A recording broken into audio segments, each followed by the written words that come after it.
I recently found out that my ancestry does go through the Ukraine. So I'm not going to spend a whole lot of time in the introduction because I want to hear this talk because I know has so much information to give to us. So please, we're going to have questions and answers at the end. When you do have a question, please step up to the microphone so that we can get your question on the audio, all right? If you have problems, I'll be in the back to help, and I'll make sure that it's all working. So please, with all the information that we need to get and all the information that we still have yet to achieve, please help me welcome Nadia Lipes. And please welcome, and please. Thank you very much.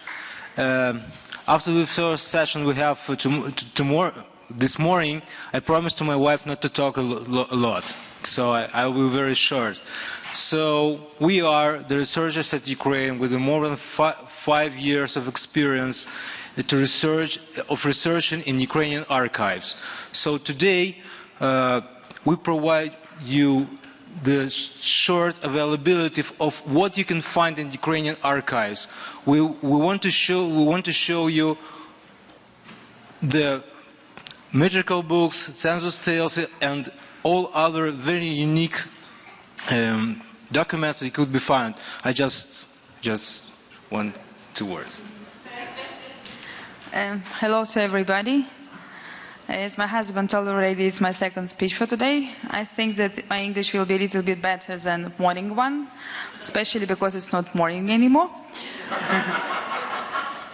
Main point of this speech is documents that you will never think that they can be useful, but they are. But anyways, for people that are new here, I mean, not in the conference, I mean, even in genealogical process, I will show all spectra of the documents that you can use in your future searches.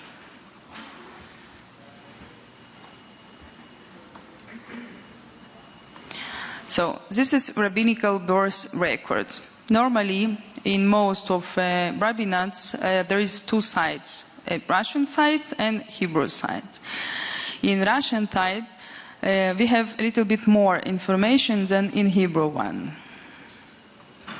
So we can, you know what we can get from such kind of information, right?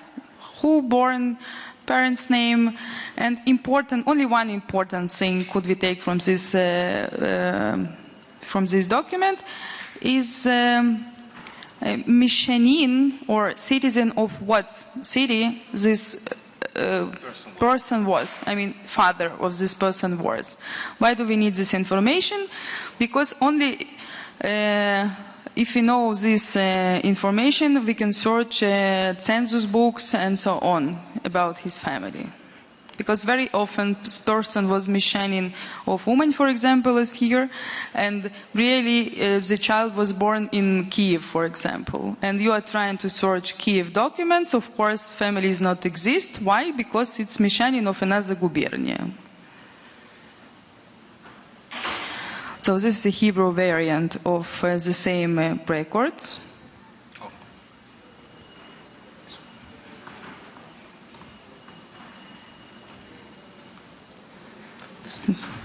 This is a Hebrew variant of the same record. In Odessa archive, for example, they have only Russian variants. They don't have any Hebrew. And sometimes only Hebrew variant exists because something happened with Russian version.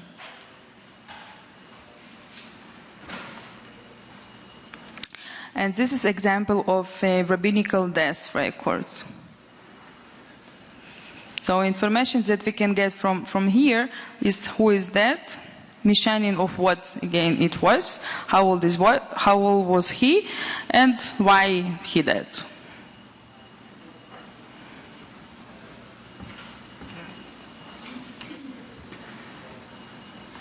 And this is marriage document. You don't understand any Cyrillic, you can see that there is a lot of information here, much more than anything else. Here we have information who is married, like man, his full name, his mieszczaństwo, and woman, her full name and her father's full name and his mieszczaństwo. Because woman was always allowed to somebody, or to father or to husband. It's impossible for woman to be independent.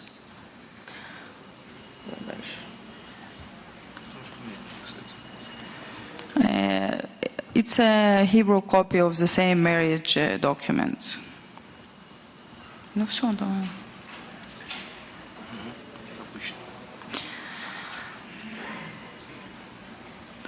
And now question is what to do if the books of birth are not exist, because these books are very rare. In Kiev archive, in historical archive, we have some collection, but they are not full. And there is some of the cities where it's any birth records. For example, Berdichev, like it's huge city, a lot of people live there, but only birth records of 1916 exist, and that's it, nothing more. So what is option? What you can do if you know that there is no documents, no rabbinic documents about the city, but you still want to know dates of birth or some information. Here is example of the record of ask of some of Mishanin of Pereyaslav city to get new birth records of his children, because information in previous birth records is incorrect. And here he is saying about all his family that instead of my name Yosil, they're writing Yos, instead Mordok, they're writing Morduchov, instead Chaya, it's writing Chaya Sura, and Kaganovich is not so Kaganovich, so he wants to write, and things like that. So instead of information about one birth, on one document we have information about all the family. This is the request regarding records changing. So people just went to the main office, to the Rabbinical office, and asked, please change my birth records, for example, because previous one was incorrect. And even if we have a city which doesn't have any birth records, sometimes we have these kinds of documentation, the changings, and it helps us to find relative information. Because it was very important to have correct documents, even to be part of election or to get some passport. You always might to provide that you is you. And if they saying some changes, or that it's really, all people understand that Yossi and Yosil is the same, but not government. Government is saying, no, it's different names. And you need to go to some kind of court organization to provide that Yos and Yosil is the same, and you is this Yosil that you want to be, or as you record in your family list or whatever.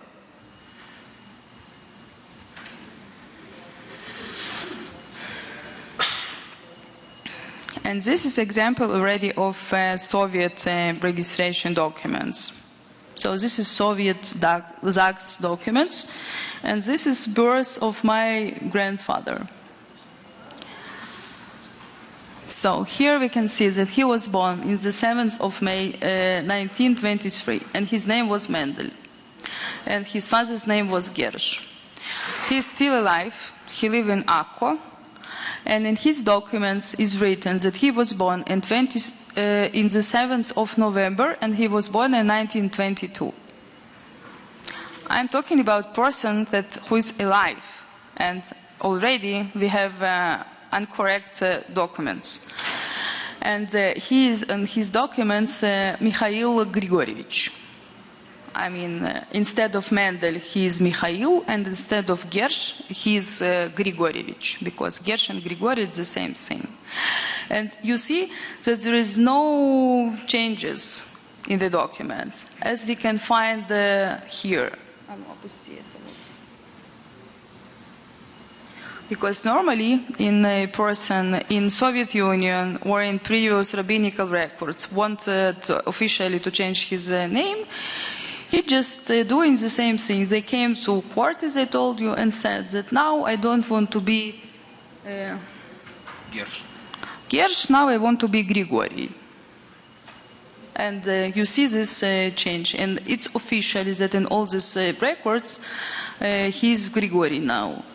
But my grandfather just came to Zak's office after the war and said that I'm Lipes Mikhail Grigorievich, born 7th November 22, give me the document. And nobody checked it.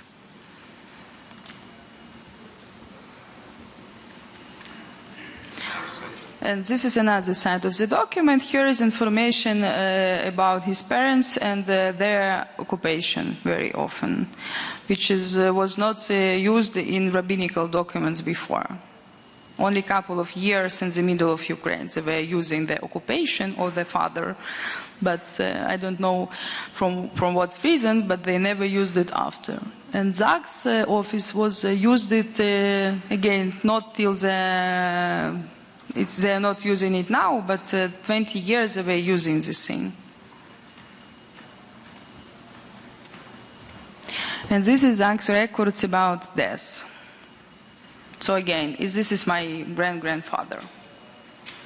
And here we have full information that he died on specific date, specific year, his name, and why and who gave the document about his death as well.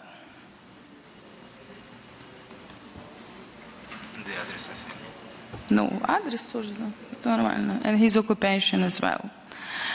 And the previous record of death was done in 1925. And this is an example of the Soviet document of 58. So it's a document after the war period. This is a rare document. I don't think that you can saw it somewhere else, just because it's forbidden to make pictures from such young documents. But Ukraine is a nice country, and if something is forbidden, you can make it not forbidden anymore.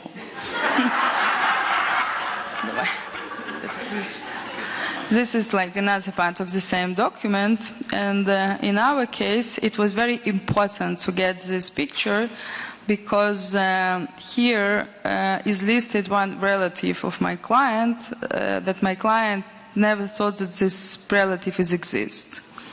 So he didn't knew before that the sister of his brother, of his grandmother was married, and she had a daughter, and the daughter was married. So, and this guy, like Mogilyansky, it was the husband of her daughter. So from one document, we got a whole family story with new married name of his nephew. So it was miracle and unsuspected.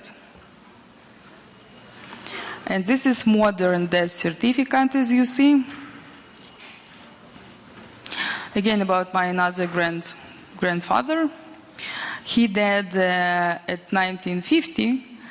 But if you want to get some modern documents instead of pictures that you saw before, you can get only this document. You see, it was taken on 2010.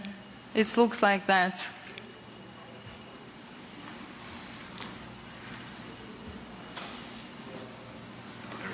And this is Soviet marriage record.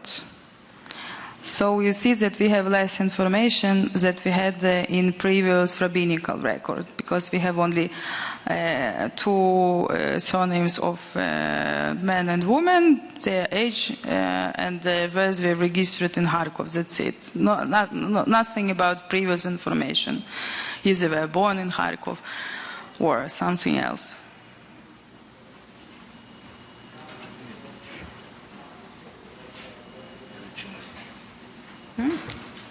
And the previous record was marriage from Kharkov, and this record is marriage from Uman. And you can find a little bit difference between two of these documents, which was taken from in the same year.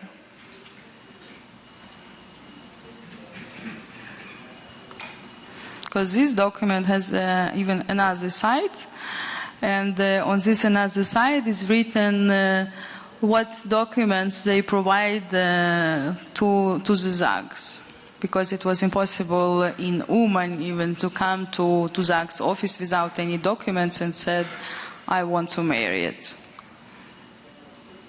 You should provide the document for that.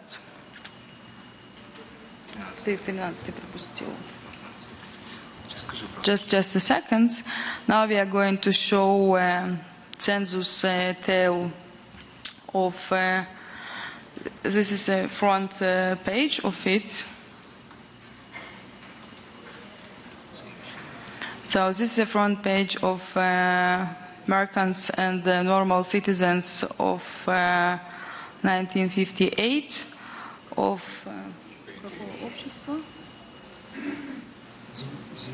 Zolotonosha.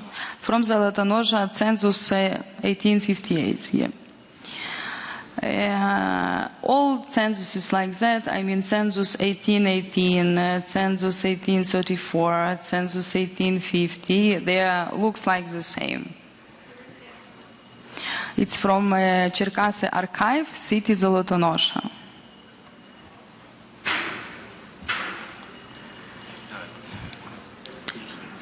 Why I took especially this family? Because it's 5 pages of family members.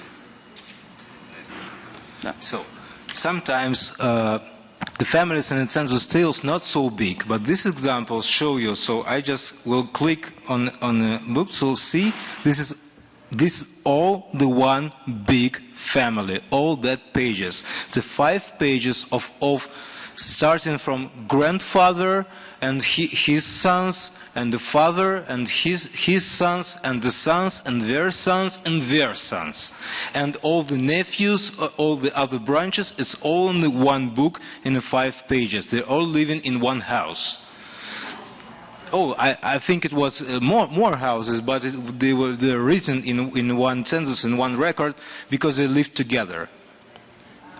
So this is all of them. This is males and females.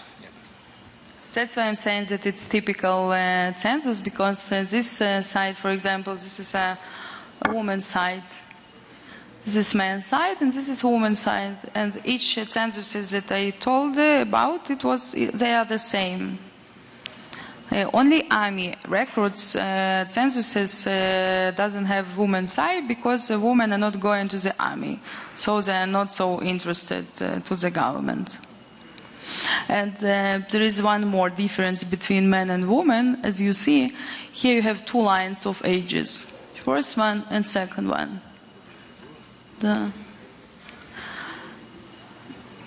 So main point that in previous census, this first man, for example, was 18 years old, and on this census he is 26 years old. So that means that previous census was in 1850.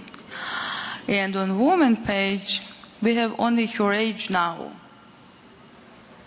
See? They have only one column here. So nobody cares how old she was in previous census, just because it's not interesting information for the Russian government.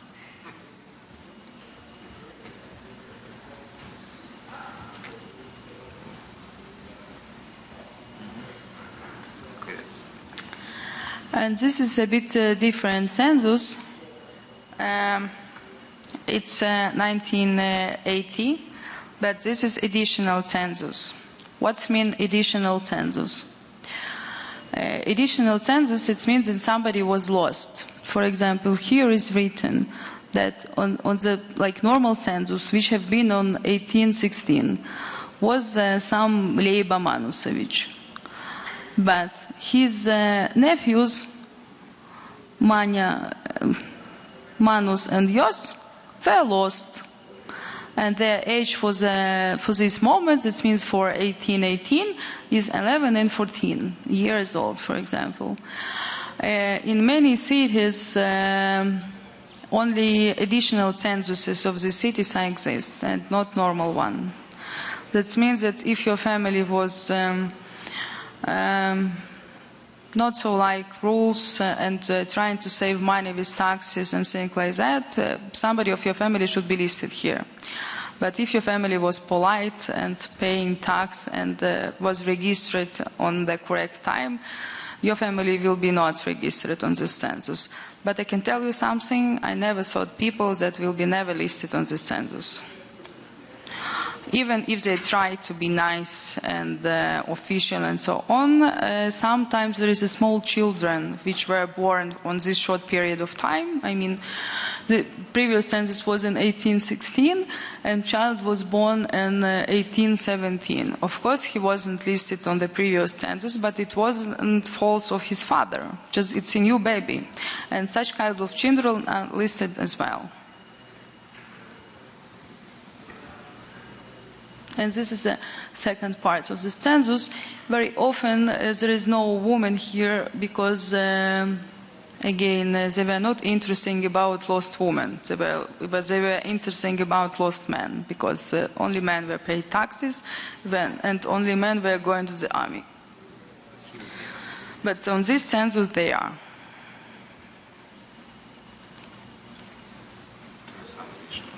Yeah. It's another additional census. But later done, like it was, as I told before, census 1950, and after that they did additional census at 1851, because these years were very important for Russian army. They were taking a lot of people to recruits, and it was very important to search each person who was lost before. They never thought that Nikolai I will die in 55, and his son Alexander will tell that nobody is going to the army for 25 years.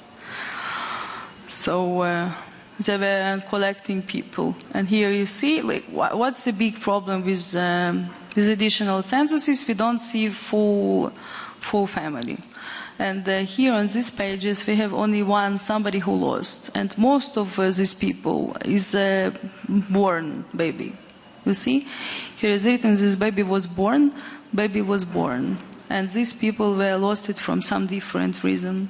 And they were always writing what was reason of lost some person.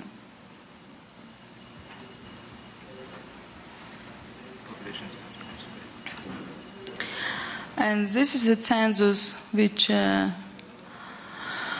available, most of it available in Kyiv gubernia. It's census 1975.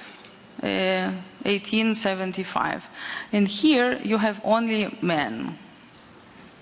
Sometimes you have full family, as you see, the owner, like householder, and he's 58, and his children, his son 1, his son 2, and this is his son, this is son of his son, and it just could be a big line again for a couple of pages if the family was really big. But sometimes it could be only one person, just one young man who just came to the city. What's the main idea of this census for us? Here, people were going not by registration, like in previous censuses. Here, people were going by his place of living right now. And if they have been not from this city in the beginning of the story, it were listed from here. For example, this is a census of city Vasilkov, for example, and here is information that these people are living in Vasilkov with passport which they take from Vasilkov Duma in this year. But it could be listened that they are living in the city because of passport from Tarasha from the same year. And these people are still living in Vasilkov, and we can find them in Vasilkov, not in Tarasha. But to get their records from previous census, from census 1858, you need to go for Tarasha documents, because even if this family, and you know this for sure, we have here Carol, which had the same story, for example. Her ancestors were living in some small village from 1840. but at 1850 and 1858, her ancestors are still registered in city Cherkasy, not in Dirinkovets, where they really lived for. And only on this census 75, they were registered in Dirinkovets.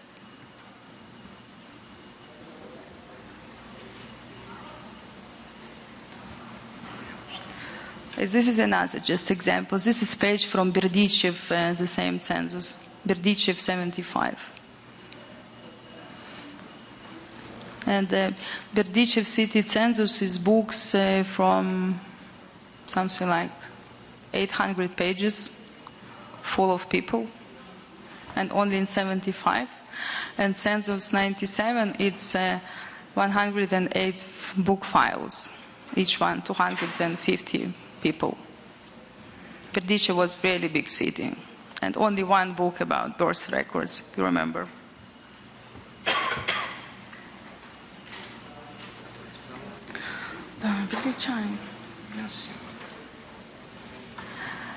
And this is example of census 1897. If somebody have been on, it was lecture about this census today, as far as I understand. So it's look like that. It's lastest and most popular census, but unfortunately it exists only in Kiev gubernia, and not each place has this city, has this census, because most of the census was destroyed, and most of the places has statistics only. And only in Kiev archive we have a couple of places with full family filling forms. So from this census we can see all family information. I mean, father, mother, and children, man or woman. Here is householder, wife, son, daughter, or whatever. Sometimes there is a big families, again, with nephews, with grandmothers, with sisters of 5, with nephews of 5. It could be, like, again, 3 pages full of relatives. And sometimes there is workers who are listed on the same census as well. And sometimes there is just travelers. Because this census was done... Okay, my husband wants to talk. Okay, I'll try to tell a little bit more about this census, why it's different from another one. So first time in Russian Empire's history, this census was done both for Jews and non-Jews. So before that, all the documentations that we saw, it was split. For example, one book for non-Jews, for Christians, and another book for Jews. But here it's... Yeah, except of additional censuses, they mixed there.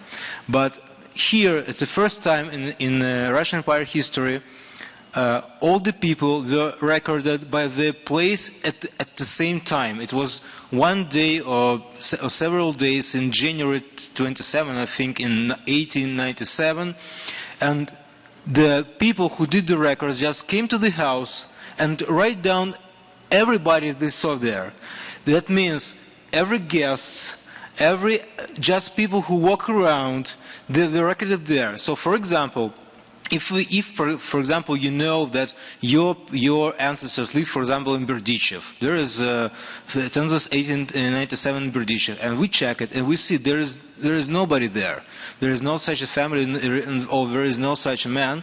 But later, we had the experience of that. Later we found this person in another city. He was just a guest in another house. He just went to the relatives, or just want to make a shidduch, or just for another reason. We don't know what the reason it was. But it is very, very interesting for us, because here we can see that the people traveled, and we know that even if we did not found your relative in that city, it doesn't mean that he doesn't exist. You understand, yeah? So, what else? Yeah. So I found, for example, cousins of my grandfather on close village, just because it was One village was in Kiev gubernia, so the census was exist, and my village was 10 kilometers left, but it was Baltsky yes already, so the census was not exist. But cousins were guests in the house of somebody of this another village, so I found them. And on the second page, you can find the information regarding where this person was born and where he was registered, where he is registered now. In this case, we have two words, here, here. But sometimes it could be born at Belarusia, for example, and registered in Kiev, and just living in Berdichev, just because of the business or things like that. And also we can know that he is Jewish and his native language is Yiddish. And in this case, the owner of the family can read, because here we can see Da. And where did he study to read? Here is written at home, and what his business is. And here there is a part for some additional information. Very often they were using this thing for records, like soldier of what category this is his person. And here sometimes they were written about additional business that he has. For example, here could be written that he is a rabbi, but he have extra some money from a house of his father, who is giving for rent, for example. And here we have whole information. And if the person studied not at home, we know where exactly this person was studied. So we can go to his school records and find there maybe some additional information. And this is the front page of the census. So here is written that he is living on a specific street and house of whom it is. Because very often Jewish were renting the flats. That is something like 5,000 families living in Berdichev, for example, and only 800 householders. So that means that the rest of the people were renting. The same thing in Zhytomyr and so on. Okay, so we're also doing the heritage trips. So this information is very useful if you want to see in the camp. So sometimes these houses, because here is the address of the person or of the family. So sometimes it's possible just to sit in the car and just go to that house. It's just on the same place, and to see. This census is very helpful in this for any heritage trips.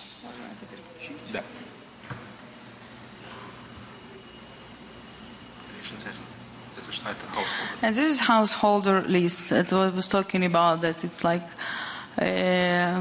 5,000 people and only 800 householders. So this is a list of these householders.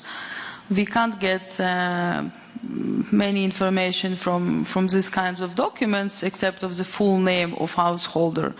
But you know address. So you see here is the street Berdichevskaya, and normally they were starting from the first house till the end, till the last house. So we just can walk on the street and calculate the houses.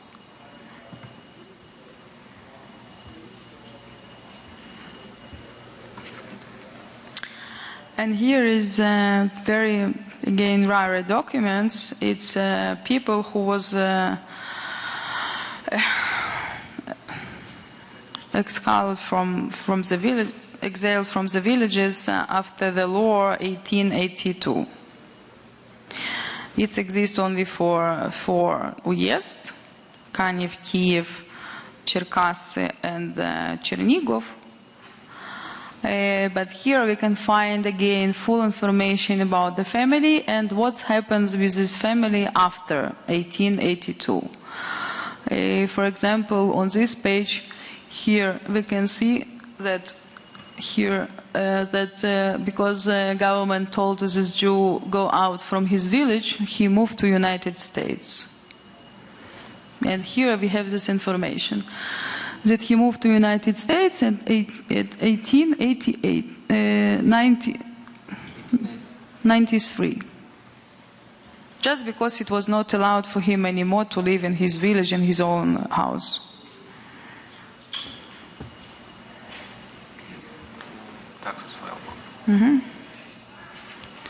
So, and now we are starting to talk about the documents which normally nobody used.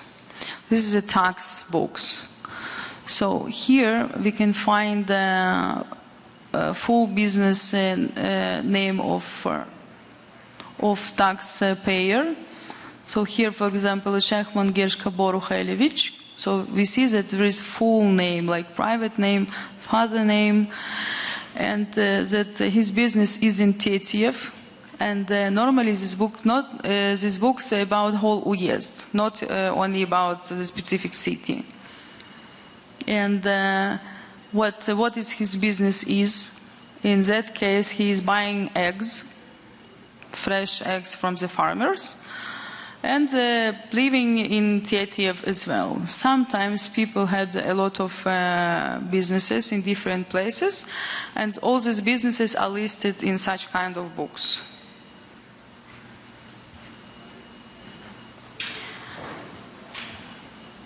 And this is election list in our case of Lipovets Uyezd census 1914.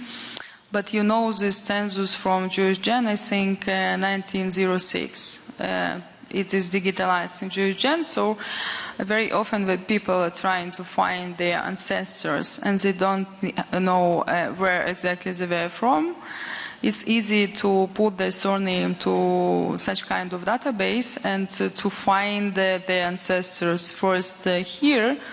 I mean, only his full name and what city he is living, and after that it's more easy to understand how deep we can go forward and where exactly should be another information about his family.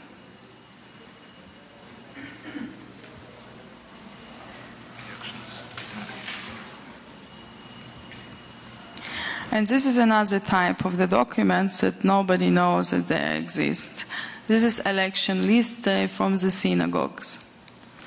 Because each 3 years Jews might elected for a new official rabbi, because it was 2 types of rabbis in Ukraine. One was like Baal Shem Tov, for example, for Hasidim, somebody who is rabbi, who is Lubavitchsky Rebbe, who is born here in the United States,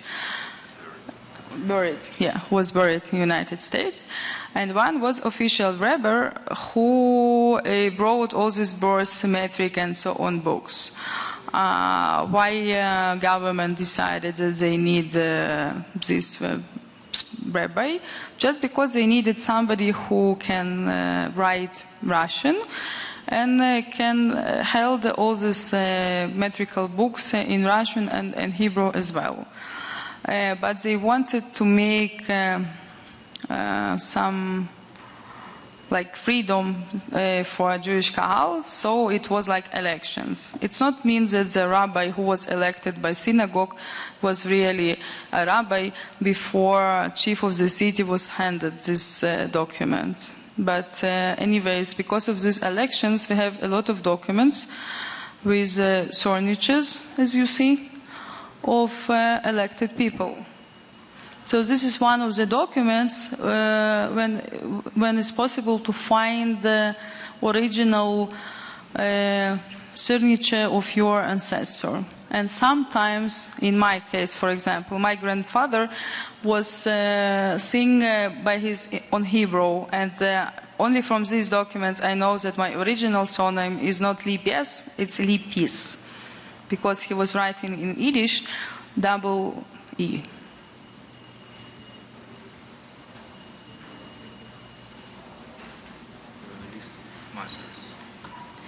Some cities, as Kiev and Kharkov, for example, where it was forbidden for Jews to live without specific permission, has such kind of books. In this case, this book from Kiev, And here we have full information about worker who came to Kiev because he passed some exams and got a job there. So we have full information about him. What is his full name? That he came from Gomel, the name of his wife, what kind of passport he has, where exactly he lives, where exactly he worked, how he came from Gomel, what he brings with him, like full information. Because Kiev was a capital of South Gubernia, each Jew was checked double.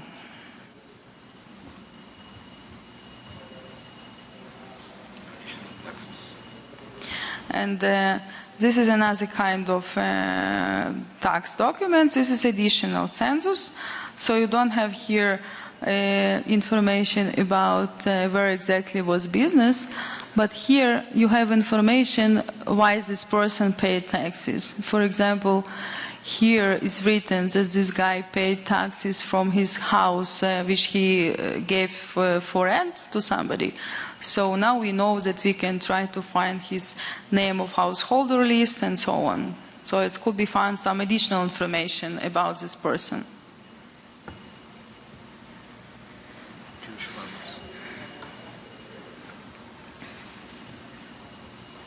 And this is a list of Jewish farmers. It's look like normal census tales, but you should understand that all Jews were separated for different classes.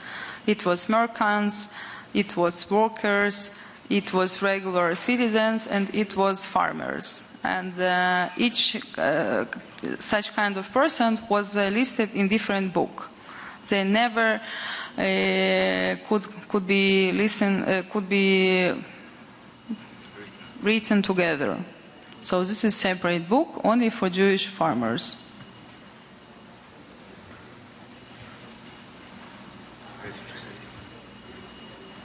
And this is a document from my previous speech. Together with other kinds of the documents, you can use documents about refugees, and this is refugees' ID.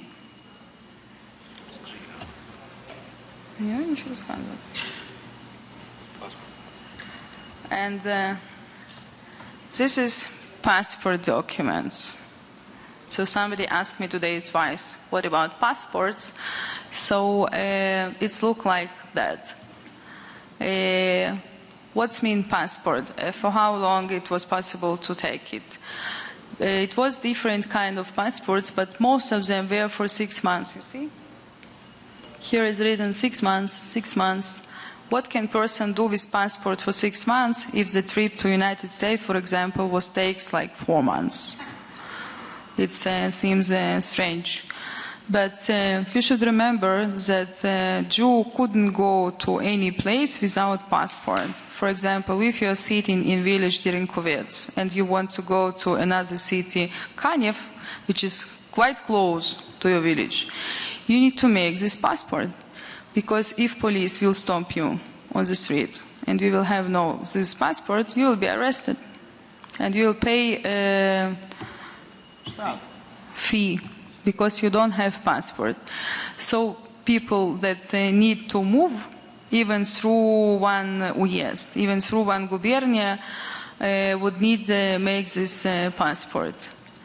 And if somebody was going abroad, it was a little bit other kind of documents. I know that some of you have example of these passports, and that passport was given for 10 years, not for 6 months.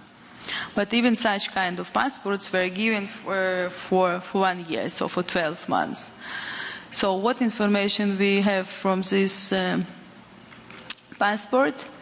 The age of the person, his height, color of his hair, ears, eyes, and so on.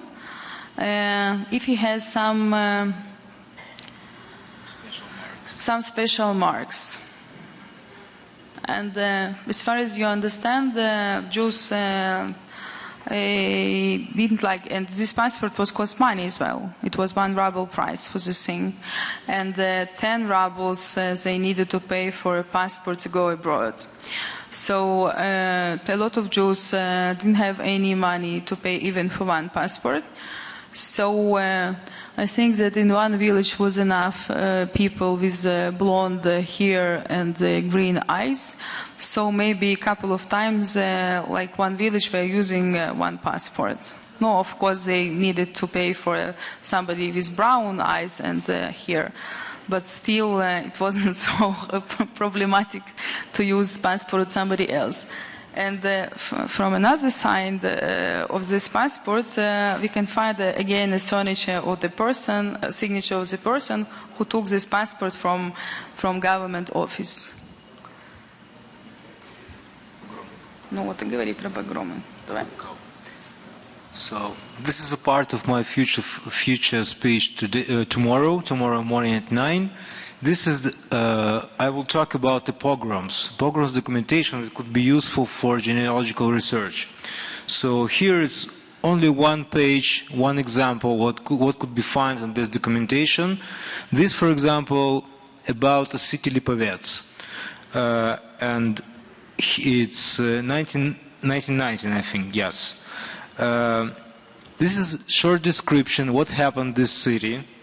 This is, just you want to, I need that you look here on these numbers, because the first number is 6,330 Jews. They lived in Lipovets before pogroms. And after pogroms, they remained just 4,016 Jews. And a lot of the committees, there are lots of organizations who collected information about all the killed and injured people in that cities. And that's why here it was just 1 report. In here you can see some family names, who was killed, by whom they were killed, and what happened in this city. And tomorrow I will talk more about that, what could be found there, what exact information should be found there, and how it's useful for genealogical research. And сейчас. Это тоже показать? Will.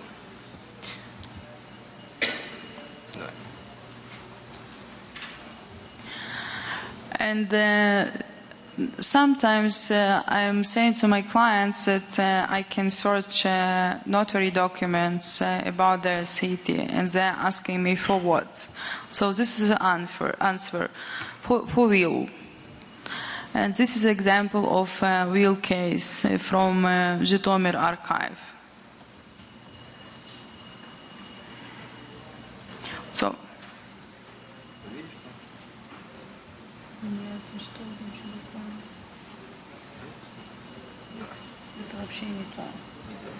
So on such kind of will, how it's going? It's not that. Верни обратно. Обратно сказала. Нет, Леша, на обложку.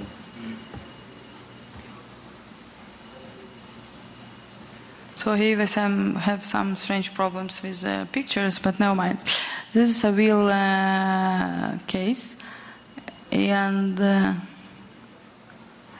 in such kind of documents could be found whole family information.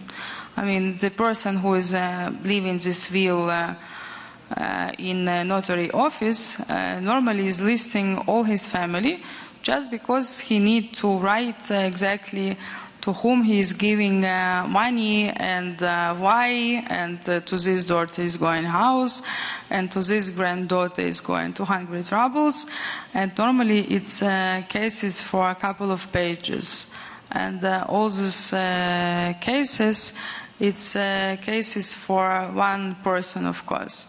So if we are lucky, in index book of this notary records could be found already like names that we are looking for. That means that I don't need to take case after I already from index books can understand if the family names that I'm looking for in this font or not. Это вообще не то. Yeah.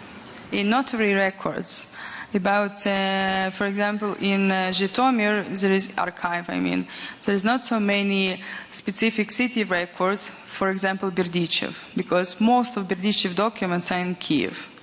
There was only a couple of Berdichev documents in Zhytomyr archive, and it's strange because Berdichev is part of Zhytomyrskaya Oblast, but it's fact.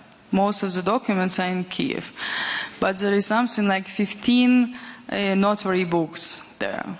And each 15 notary books, because I checked a couple of them, like most of the people who are listed there, it's Jewish. And not always, of course, it's wills. Very often that just people were trying to sell or to buy something. And in that case, even then, because very often I have this name on the list, on the index books, but in archive, impossible to find the case, just because they don't know who put it at last and didn't bring it back. It's just a big bardak. And, but I can see from the name of this case that Moscow, for example, Gershkovich Shapira and his wife, Rivka Sura, are selling house to another couple. Because most of the Jews have common property. Wife and, as now actually. Wife need to be listed in the selling or buying documents as husband need. Okay, so in conclusion, I want to say a few words about our work and about how it's going. So I just want to give you one example. For example, we had a client from one small city, and there is no any possible documentation that could be found there. There is no metrical books, census tales, nothing. It was nothing about this. And we started to ask him, do your previous ancestors know about something different, something special about this person? And he said, okay, probably my grandfather had something like grocery store or something little. I said, okay, and we started as usually, first of all, we check metrical books and census tales. But in that case, we started to check any other possibilities of finding something. And there are lots of any other documentation that could be found in Ukrainian archives. We just, up of time, there are plenty of them, very different, very rare, and nobody knows about them. And we constantly search it.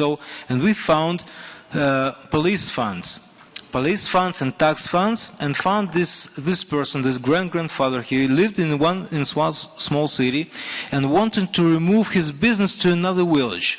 He just wanted to, 50 kilometers away, 25 miles away from here. But the problem was that he should pay tax 1 ruble. Only 1 ruble he needed to pay for the government.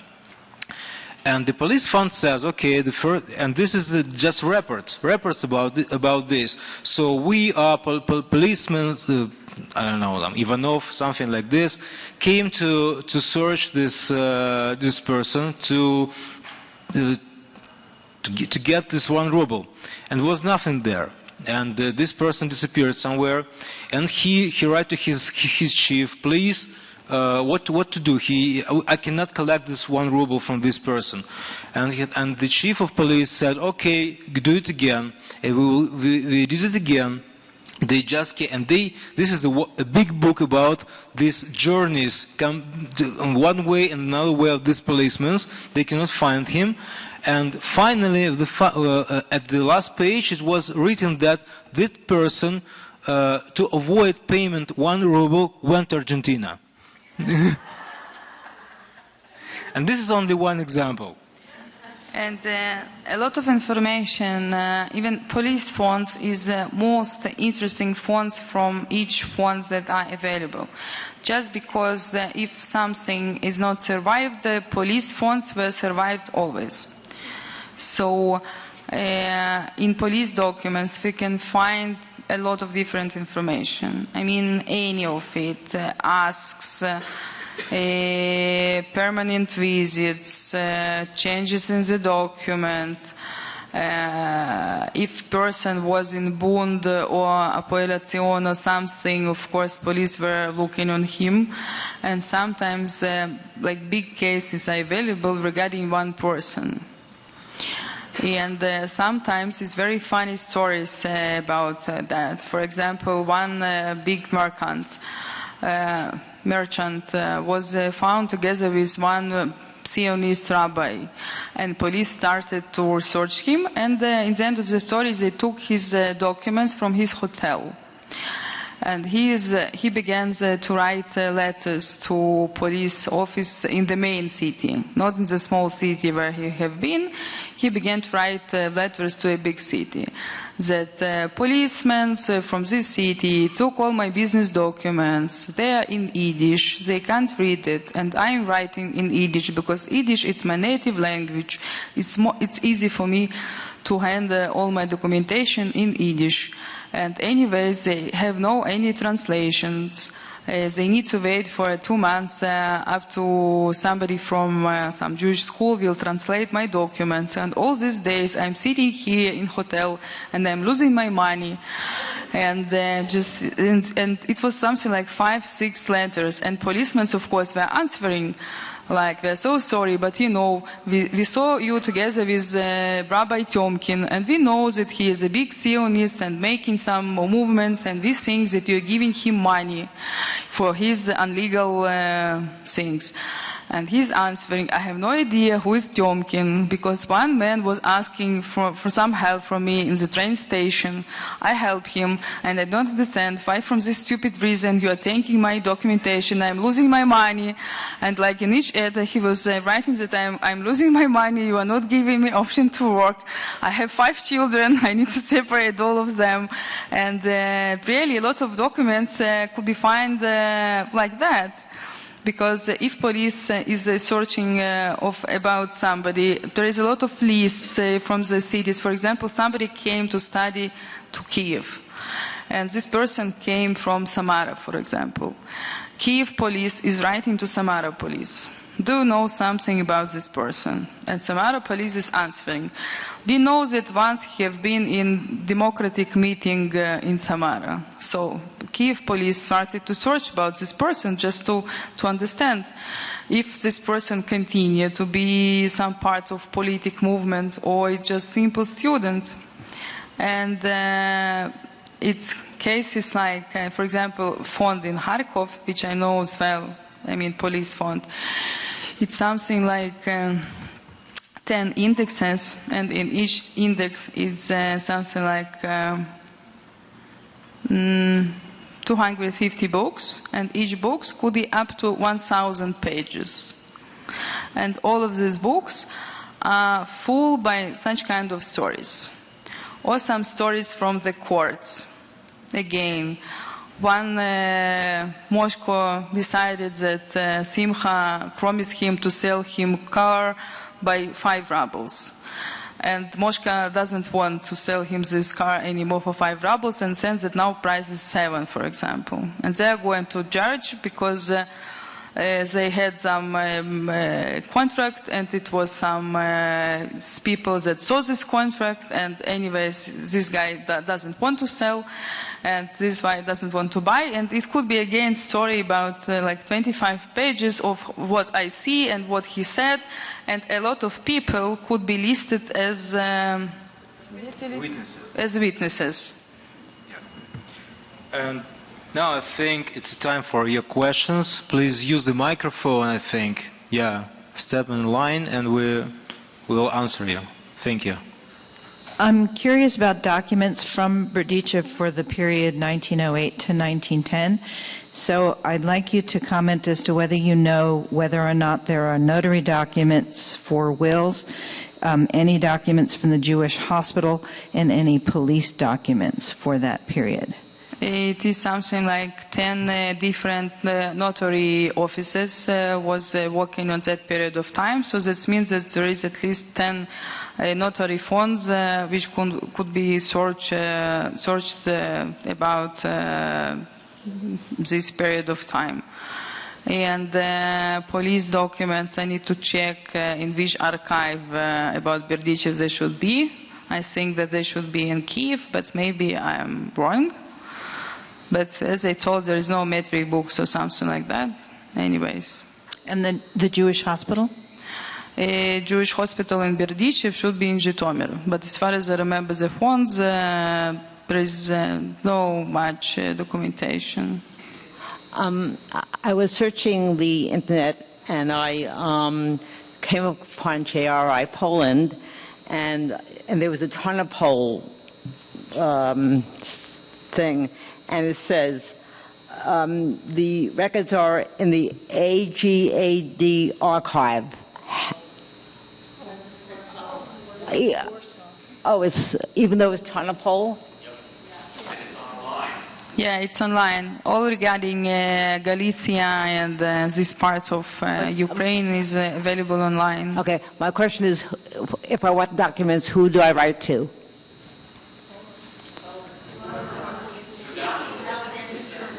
Oh, Alexander.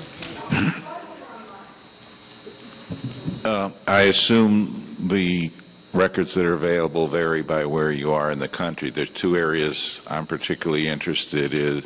One is Rivne, and the other is Nikolaev, Kherson area. Nikolaev is separate archive, and there is no problems with it. And what was the first city? Rivne. Rivne is, again, it's separate archive, and it's working, all is okay, and their records are pretty complete. If you will send us a request, we will answer, because I can't say from my heart from each archive what kind of documents are available. Thank you. I can tell only about Poltava archives. There is nothing, and that's it. Hi. Two questions. One, a number of years ago, there was a fellow named Mel Commissarau at the University of British Columbia who had a project going for translating the Jewish colony censuses. Do you know anything about that? No, I have no idea what you're talking about. Okay. Second question for branch of my tree. The only information I have is that in 1906, this family emigrated to the U.S. from Yekaterinoslav, Gubernia. But how does one begin searching if you only have a family name and a huge geographic area like one Gubernia? Normally in this census should be written exact city, not only Gubernia. No, this is not from a census. This is the U.S. record. All I know is they came from Yekaterinoslav to the U.S., but I don't know where, what village, what part of that Gubernia. Sometimes possible that they really came from Yekaterinoslav city. So there is a sense to just to check a couple of metric books, couple of years before they emigrated, because I have such story from my client.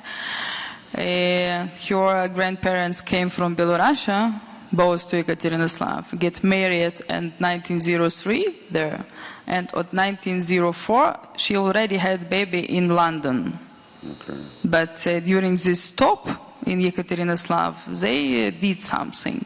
So maybe some children were born there, or somebody dead there, or whatever. Thank you. The area that I have been trying to research pretty unsuccessfully is the Subcarpathian area, Uzhgorod and Berehovo. And so your talk was interesting to me because I never thought in terms of rabbinical documents and looking for passports as well as the census. Would you like to comment on what other things I should be looking at besides trying to find metrical books? First of all, metrical books of Uzhgorod and Berehovo are available in Uzhgorod archive. Second thing, Uzhgorod Archive doesn't want to work with private researchers. Third thing, they doesn't want to do it because people who born in Uzhgorod or grandparents of somebody who born in Uzhgorod can get Hungarian citizenship. And Uzhgorod Archive thinks that these people can pay money for foreign citizenship, and they are not care that Americans are asking for these documents, and they don't need the Hungarian citizenship. They're just taking money from all people that they saw, and of course they are not taking money from people that they don't know. So this is a problem with Uzhgorod Archive right now. I believe that after last situation in Ukraine, something will change, and this archive will be more friendly, because right now it's very hard to come in and to search what exactly they have.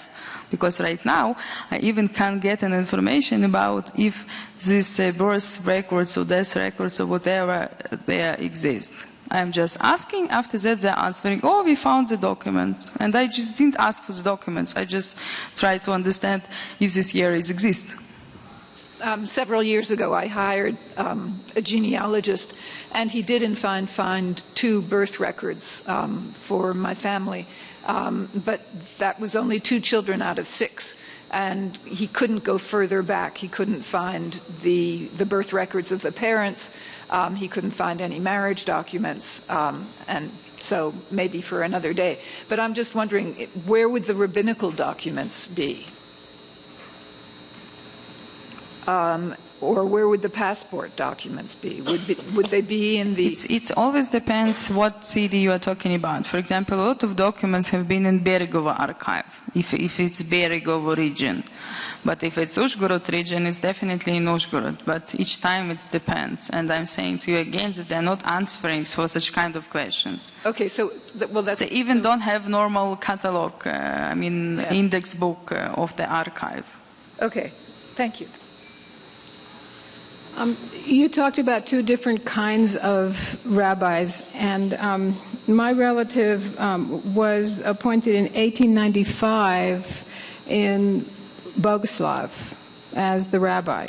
Mm-hmm. Is that a town where there would be a record that you're aware of? Is there a way to find something about that? What 2 years you are talking for? I just don't know each city what 2 years was allowed. It's just impossible. Well, it's in the Kiev. If it was in Kiev Gubernia, it should be in our Kiev archive in font number 1. This font was closed for previous year. I believe that it will be reopened from the 1st of September. Well, should I get in touch with you, or how Yes. do I just ask? Just what a do I little do? bit of advertisement. Right after, when we finish, we have our business cards here, so you can feel free just to come and take it, and ask us any questions that you have. Just write us an email or visit our website, just see what we have there, and feel free to ask us. We're very friendly. I'd appreciate if you could say again what the 2 different kinds of rabbis means, because he was appointed a rabbi, which sounds like a government thing. Okay, one rabbi was just for soul, I don't know. He was just, I don't know how to say it in English really. Yeah, spiritual rabbi. Spiritual rabbi, as you know, there's a lot of Hasidics in Ukraine. So it was, for example, in Novograd-Volhynsky one Hasidic rabbi, one tzaddik. In another city was another tzaddik, another Hasidic rabbi. He was like spiritual. But by government law, they need to have official, it's called in Russian, казенный раввин. So official rabbi. Yes, so something like this. And his work was not to be a rabbi. His work was just to registrate all the things happened in the community. Okay. So that's the difference. All right. Yeah. Thank you. Thank you. Would you know where there might be Balta records beside the Odessa archives? In Khmelnytsky archive, they have in Khmelnytsky archive. Part of them have been in. I'm sorry. Part of them have been in Kamenets-Podolsky archive, but this archive was fired. But another part was originally in Khmelnytsky archive. So now Khmelnytsky archive has both parts of Balta Uyezd. What was there before, and these new documents from Kamenets-Podolsky archive. Problem is that they don't want to talk about things that was bringing to them from Kamenets-Podolsky archive, but original things from Khmelnytsky archive are available without any problem. Okay, so they don't want to let you see the other things. Is that what you're saying? Something like that. Again, they prefer to take money and to make search by themselves, and again, not from you. So it's not easy to work on this archive as well. Okay, thank you.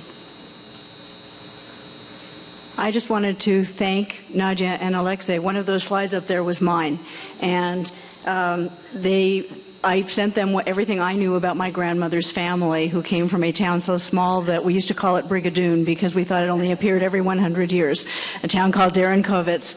And they couldn't find it because it's a tiny town.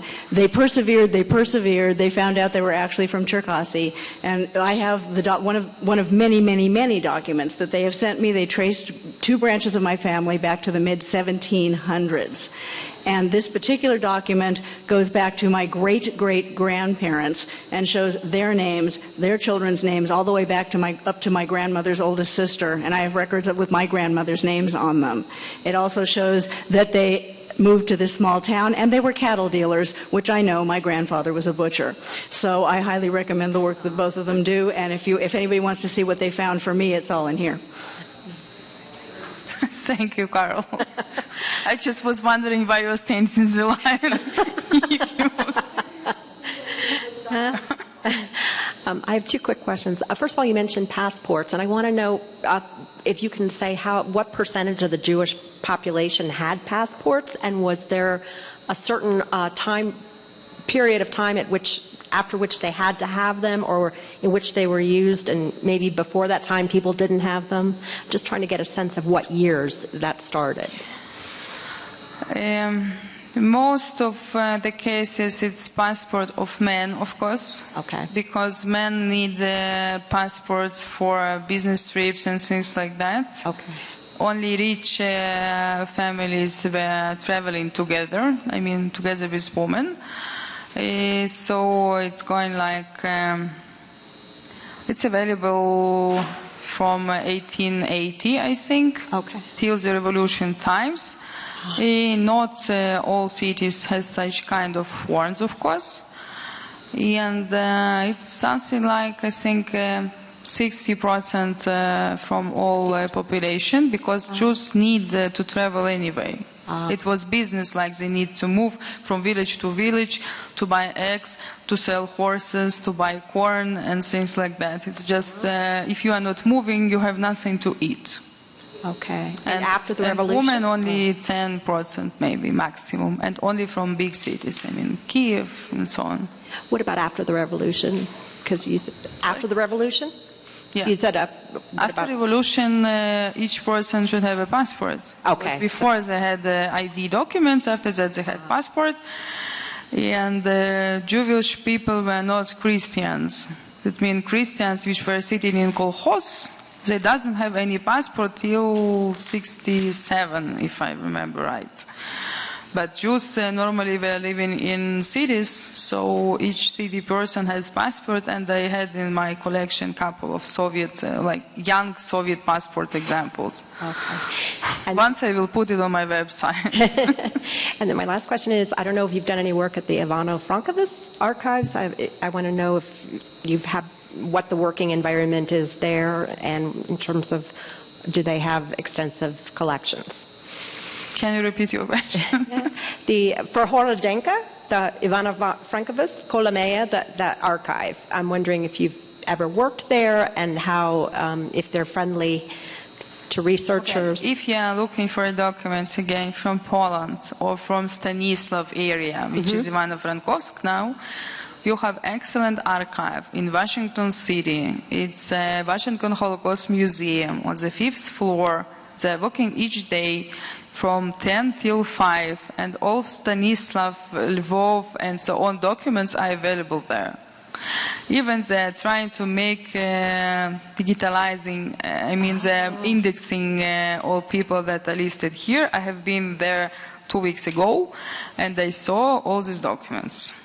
Wow. So this is in Ukraine, not you're not talking about the Polish, the records that are in Poland. Yeah, they have been here, and now they are in United States, so you can search it even there. And it's in Polish language. That means that you can read it by yourself. You don't need any translators for this. Thank you. That's what I said. Unfortunately, I see that we are out of time. Feel free to ask us at any free time. We're just walking around here, so find us. Thank you for coming.